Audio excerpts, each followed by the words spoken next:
Hi guys, my name is Blake. Welcome. It is currently July of 2021, which is insane, but since we are at the halfway point of the year, I thought I would share some of my favorite reads of the year this far with you. I have 4.5 star books to talk about and 4 5-star books to talk about. So I'll just get right to it. I'm going to be talking about the 4.5 star ratings first, and in this one I have a YA historical fantasy called The Lady Rogue by Jenn Bennett, and in this book we are following our main character Theo, and her father is a treasure hunter, and she desperately wants to go on his journeys with him, but he forces her to stay behind and pursue ladylike things. But one day her father goes missing searching for Vlad the Impaler's lost ring, and it's up to Theo to save her father and find this missing ring. I really enjoyed this one. It's very much like an action adventure filled story. I think it would make an amazing film. Something like, I don't know, Indiana Jones or National Treasure, something like that, because it's so incredibly action-packed. You move from one scene to the next. It was just really quick and really fun. And there is also an occult group searching for Vlad the Impaler's ring as well. So there is a touch of magic there, and there is a very minor romance going on in the background, but it never takes over the plot of the story, which I really appreciate. Also, I really liked our main character Theo. She was incredibly witty, self-reliant, and resourceful, and I really loved how calm and collected she was in these difficult situations.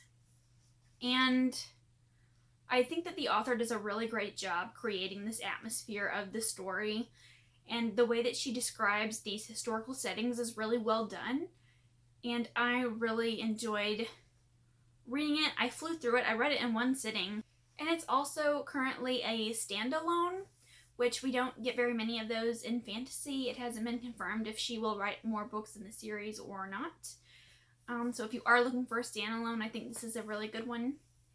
And it's only like 300 and something pages.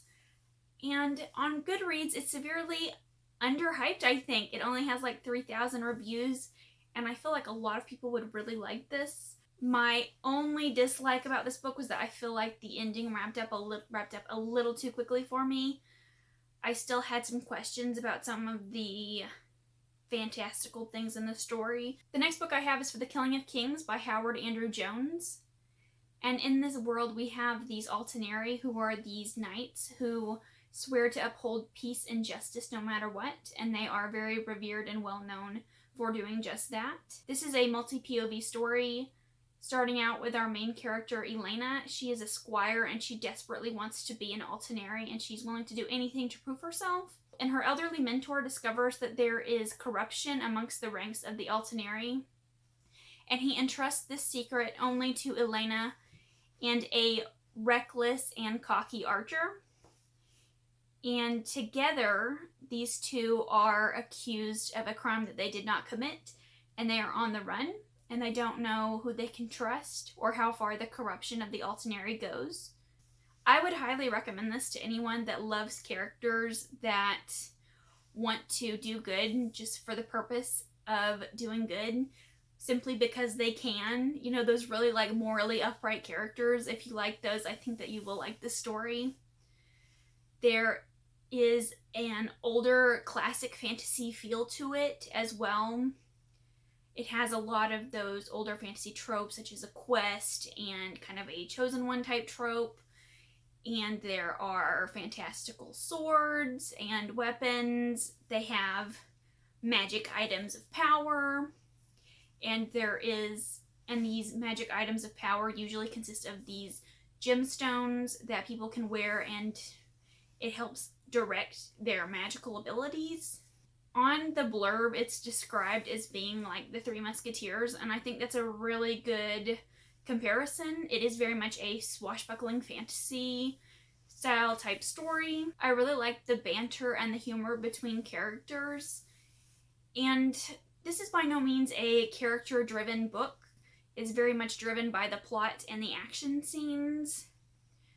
But whenever I first met a lot of the characters, I didn't really care for them because they seemed so flawed. Like, we have a character that is very naive and is willing to do anything to be received well. We meet another character that is a reckless drunk, and we meet another character and he's just interested in being an Altenary because the ladies will like him, and we have another character that's just insane, and they are a senile old bat. And what's interesting was that I originally didn't care for these characters, but then by the end of the story I found myself actually liking them. I do wish that the characters were a little more developed, but this is only the first book in a series, so I'm not going to nitpick on that just yet. I'm going to wait to see how the rest of the series plays out, to see how the character development continues. But other than that, my only dislike was that I wish the magic system had been explained more, and I think it will be in later books, because I enjoyed what I saw of the magic system. I like the idea of these gemstones being able to direct a magic user's abilities. But other than that, we really don't know too much about them.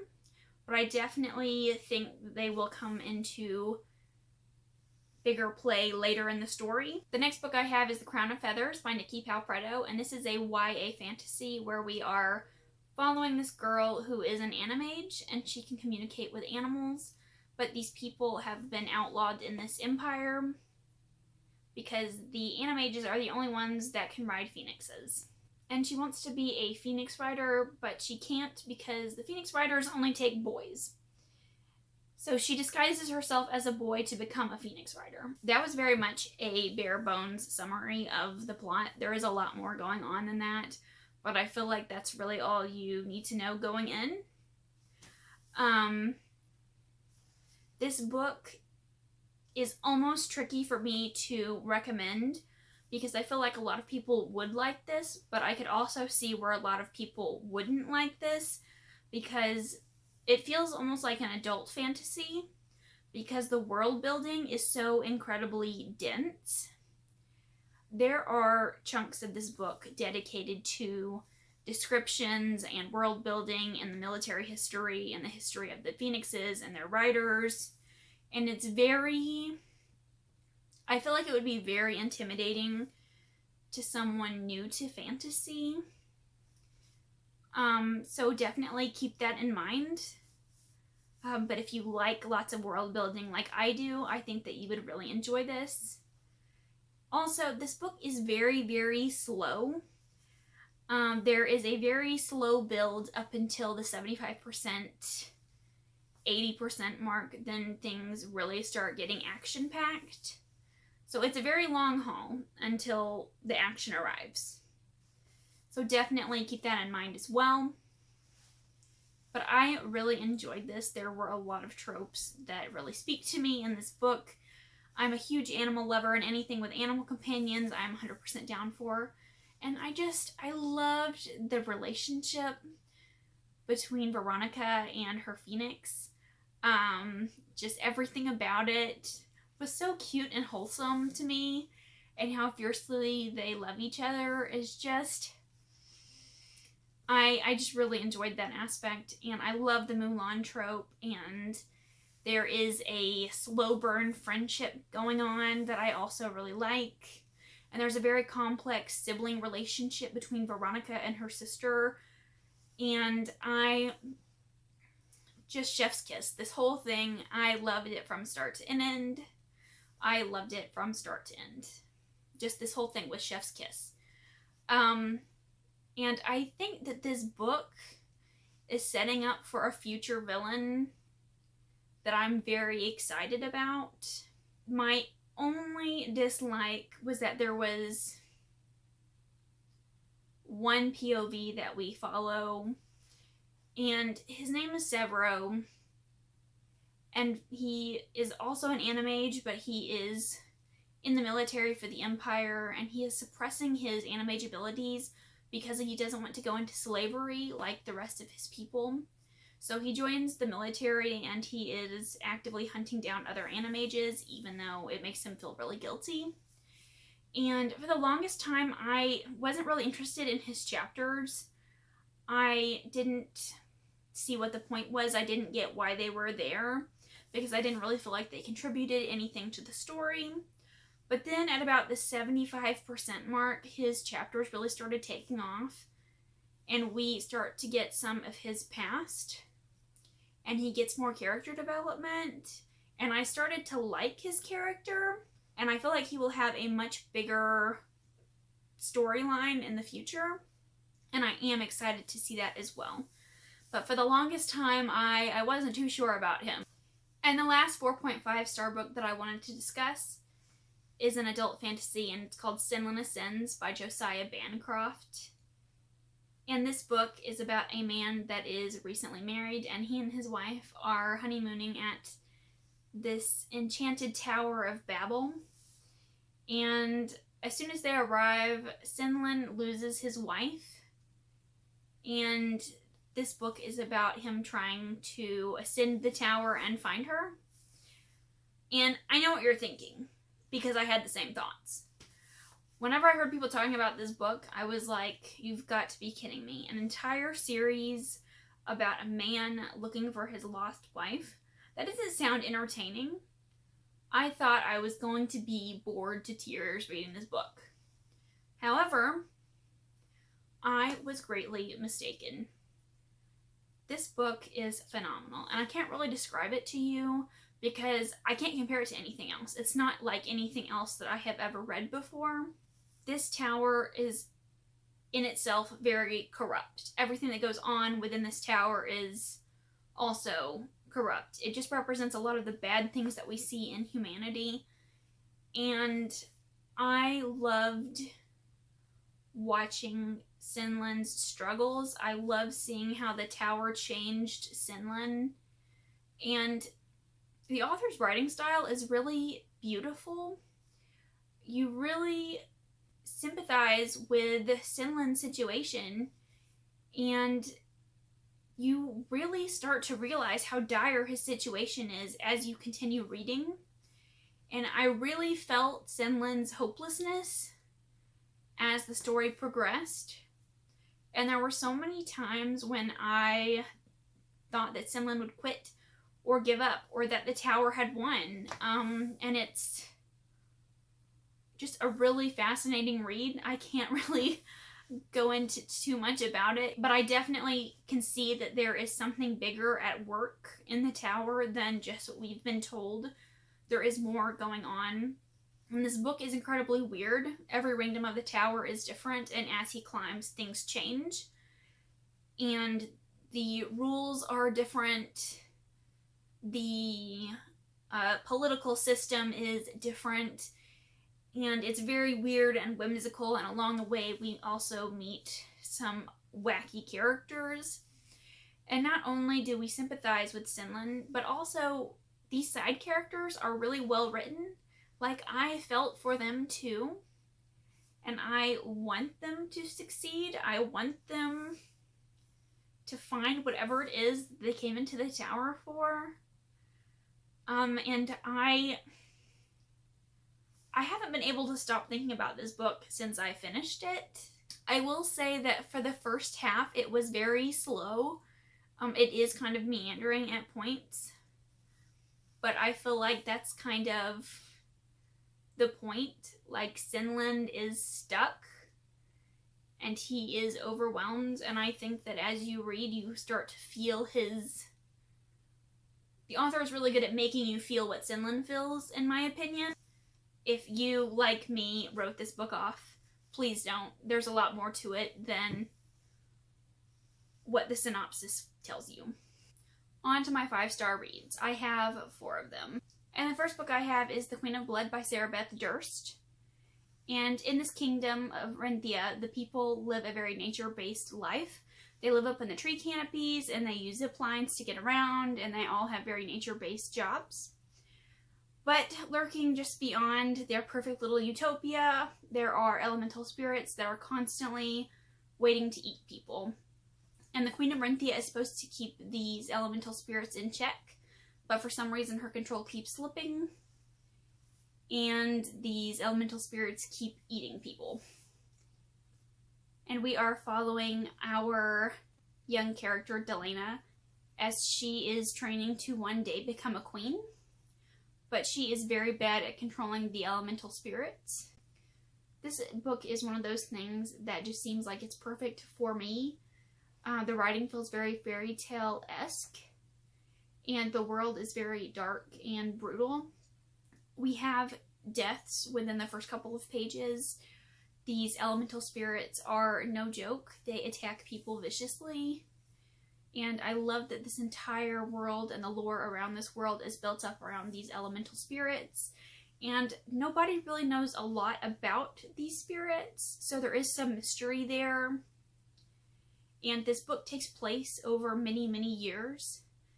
And you can kind of start to sense the tension between the people and the crown. And I like how complex the relationships are between these elemental spirits. And they are intelligent beings, we discover in this book. And it's really fascinating. And I really like that our main character is not good at controlling them, but she could one day become the queen. And I like that bad things do happen in this world. This book took a turn that I was not expecting. It definitely took some popular tropes and kind of spun them on their head. I would highly recommend this if you like world building and if you like that fairy tale type writing style. The author is very descriptive without being too much. I like the way that she describes the forest and the world. The next 5-star read I have is A Court of Silver Flames by Sarah J. Maas. Everyone knows what A Court of Thorns and Roses is. I really don't feel like I need to explain, but this is a spin-off series following Feyre's older sister Nesta. Whenever I read the original ACOTAR trilogy, I always wanted to know more about Nesta. I thought she was absolutely frustrating because she was willing to let her family starve and she was just sitting there doing nothing. And I wanted to know why. And she was just one of those characters that I loved to hate.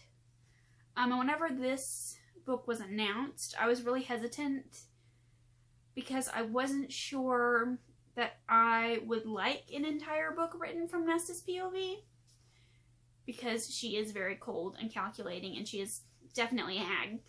So, but by the end of this book, I was really surprised to find that I actually really liked her character. I liked her character arc. We are mostly focusing on Nesta's journey of self-healing and believing in herself and self-forgiveness. And I really liked Nesta's journey. I love the focus on mental health. I love the focus on friendship. And there is also a sentient house, which is pretty awesome as well. I like that Nesta finds something in life to be proud of herself for, and she realizes that a lot of her tendencies are self-destructive.